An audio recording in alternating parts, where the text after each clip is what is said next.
Mən bu balaca oğlanın 3 il bundan qabaq sünnətində olmuşam. Sünnətini oxumuşam. Bax, onun yadında qalmış.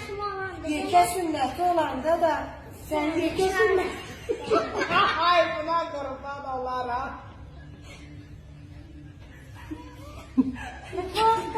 Sən yekə sünnəti neyirsən, sən böyük toyun özünə gəlin gətir. Balaca sünnəti etmə gəlirsən də ona. Sen indi toy elədin. Mən sən hanşətdə gördüm. Bir də mən gördüm, bir qız sadə kimin şamdan toxuşmu gəldi buraya. Maşına Ona göre geldin öyle mi? Telefon oldu senin. mən gəlmədim oraya. Hemen indi sen git, ben gelip okuyacağım. Yaxşı? Tutqun qayrırsın. Ha? Tutqun qayrırsın. Küçüğünü var.